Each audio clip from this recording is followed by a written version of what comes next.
Ok les amis, nous voici ici à Mayotte. Vous voyez que là je suis en train de filmer un être. J'essaie de ne pas me mouiller les pieds. Je filme un être vivant. Il m'inspire quand même ce petit crabe. Vous voyez qu'il est, il est sur sa position. Il est sur son rocher, agrippé à son rocher.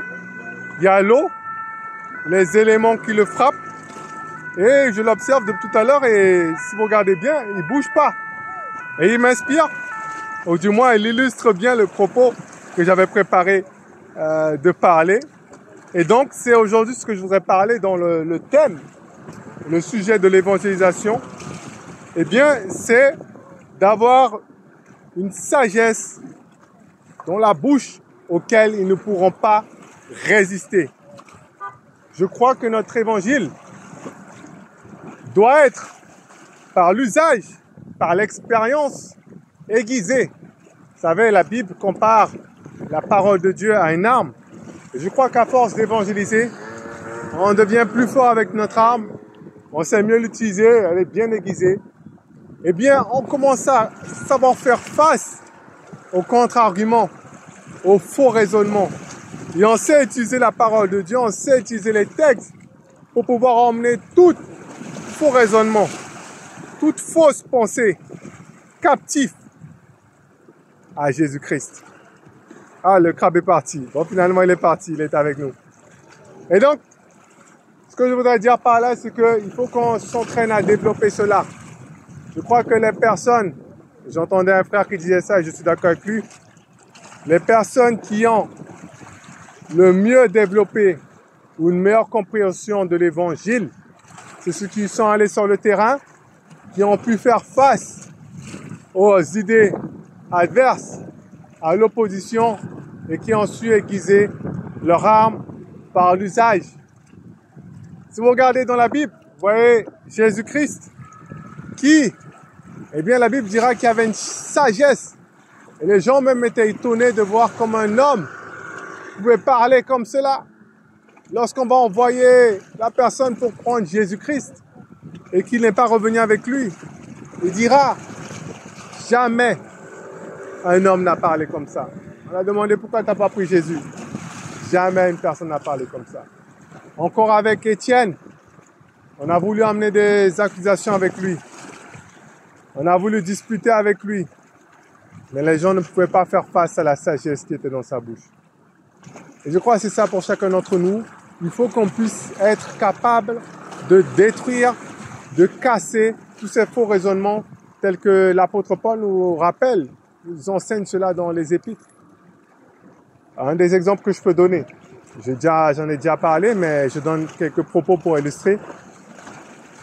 Quand par exemple, l'exemple que j'ai donné, que Dieu va pardonner, Dieu est miséricordieux, il pardonne comme ça. Eh bien rapidement, ce que je fais, c'est que je reviens au monde dans lequel on vit, qui me dit que ici dans ce monde, ici-bas, on ne pardonne pas les gens comme ça. En sachant aussi que nous sommes la création de Dieu. Donc, ce que nous faisons est un reflet, et du moins partiel, de ce que Dieu est en réalité. Et donc la justice qui existe en Dieu est aussi mise en nous, même si elle est plus faible, mais elle est aussi en nous. Et je dis que si dans notre monde, nous, qui a été créé par Dieu, on n'accepte pas cela, comment ça, Dieu alors, qui est censé être parfait, comment peut-il accepter cela?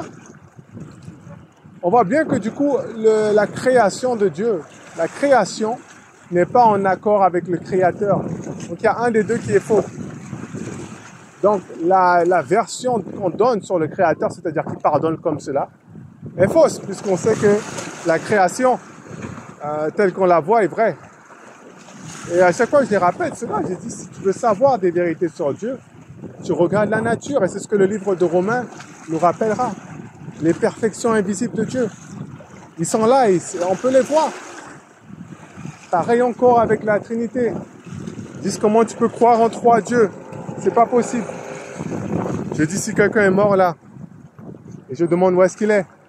Il est où? Tu vas dire il est au ciel. Il n'est pas là. Et moi, je peux te dire, il est là. Regarde, son corps est là. Donc, tu reconnais encore une fois par là que l'homme est créé en plusieurs parties. Et qu'est-ce que dit la parole? La parole dit que nous sommes créés à l'image de Dieu. Donc, est-ce que c'est une chose étonnante vraiment que Dieu soit en 3 personnes? Alors que nous-mêmes, nous sommes faits en plusieurs parties. Et c'est comme ça, vous voyez les amis, on casse les raisonnements qui s'opposent, toute pensée, toute hauteur qui veut s'élever contre la connaissance de Christ. On la prend, on prend l'épée, on la détruit, on la casse. Et ça marche, ce que je dis. Parce que lorsque je parle aux gens, soit je tombe sur des gens, ben écoutez, ils sont totalement pas intéressés. Voilà, et cette première catégorie se divise en 2. C'est soit les gens qui disent et ils partent et c'est fini. Soit la deuxième catégorie qui sont des spécialistes de réciteurs de versets, mais qui ne savent pas écouter et qui ne savent pas raisonner. À la fin, c'est pour faire un débat. Et faire un débat avec quelqu'un qui n'écoute pas, malheureusement, eh bien, moi, j'abandonne pour ce genre de débat-là. Je rentre pas là-dedans. Donc, il y a cette première catégorie, mais la deuxième catégorie, des gens qui sont un peu intéressés quand même, c'est des gens qui m'ont dit, et on m'a encore redit ça la semaine dernière, que, ben écoute, moi, je connais pas assez. Je connais pas assez l'islam. Parce qu'ils voient bien que le raisonnement tombe à l'eau. Ça tombe à l'eau par rapport à ce que je les explique. Pourquoi? Parce que je ne prends pas des choses lointaines, je prends simplement des choses de la vie de tous les jours, tout comme l'apôtre Paul le fait, tout comme Jésus aussi le fait dans toutes ses lettres. Il prend seulement des choses de la nature pour expliquer la réalité spirituelle. Il prend des réalités physiques dans le monde naturel pour expliquer des réalités spirituelles. Et les deux doivent être en accord, vu que c'est normal, parce que, encore une fois, la création doit être en accord avec le créateur. La peinture doit être en accord avec le peintre. La musique doit être en accord avec le musicien. C'est comme ça. Si les deux ne vont pas ensemble, c'est qu'il y a un mensonge. L'œuvre a été volée. C'est pas la bonne personne qui l'a faite. On met le nom de quelqu'un, mais c'est pas lui. Mais si c'est vraiment lui, on voit sa personnalité qui ressort de cela. Et les deux doivent s'accorder en harmonie. Voilà, donc c'est ça, mes amis. Il faut vraiment qu'on arrive au stade où on est dans notre évangile, où que la connaissance du Seigneur Jésus-Christ, il ne faut pas que ça tourne autour de questions telles qu'on peut entendre, qui disent, mais comment savoir parmi toutes les religions laquelle est la vraie? Il y a tellement, l'un dit ça, l'autre dit ci, mais comment savoir? Hein?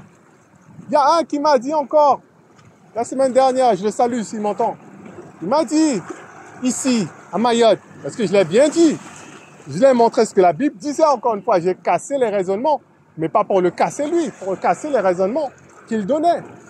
Et je lui ai dit, vous savez vous-même, vous êtes des hypocrites. Vous le savez. Vous dites des choses, mais vous ne le faites pas. Et lui-même, il a reconnu. Et beaucoup le reconnaissent. Et il me rajoute après, ici, il n'y a pas le vrai islam. Tu veux connaître le vrai islam? Écoutez bien, il me dit, si tu veux connaître, donc c'est pas lui qui veut, c'est moi qui veux faire connaître. Si tu veux connaître le vrai islam, eh bien tu dois aller en Égypte. Voilà, tu vas là-bas. Et là-bas, il y a le vrai. Monsieur, par rapport à la destruction des arguments que je faisais, vous voyez bien voilà, qu'il ne restait plus rien. Et il était obligé de reconnaître qu'il ne connaissait pas de un. Et de deux, il voulait m'encourager, moi, à connaître le vrai islam. Voilà, je ne sais pas combien de milliers de kilomètres d'ici. Alors que lui-même, il ne connaît même pas son propre islam auquel il croit. On voit c'est ça les amis. Venons au point où l'évangile, la parole de Dieu, devient clair comme de l'eau. Il faut vraiment qu'on fait tous les doutes. Et ça ne s'applique pas seulement à l'évangélisation, mais aussi à chacun d'entre nous, dans notre cœur, pour voir les manifestations, la foi, la puissance de Dieu se manifester, pour qu'on emmène tous les doutes, tous les faux raisonnements qu'il y a dans notre cœur, à nous aussi, captifs à l'obéissance de Christ. Voilà, il faut les détruire, prendre la parole de Dieu et marcher de gloire en gloire. Voilà, c'est ça les amis. Filmez donc ici à Mayotte. On est là, voilà. Continuez à persévérer dans la connaissance et la pratique surtout. La pratique là, c'était pour rappeler la pratique. Hein, la pratique, c'est par la pratique que l'arme, du moins notre technique augmente, l'arme s'aiguise. Et vous rappelez aussi le passage d'Hébreu qui dira qui ont développé, qui ont entraîné leur sens, voilà, par l'usage, à discerner le bien du mal. C'est comme ça qu'ils sont devenus des grands. Nous aussi, on veut grandir, on met la parole en pratique. On n'écoute pas seulement, on est de ceux qui mettent la parole de Dieu en action et qui voient les résultats. Soyez bénis.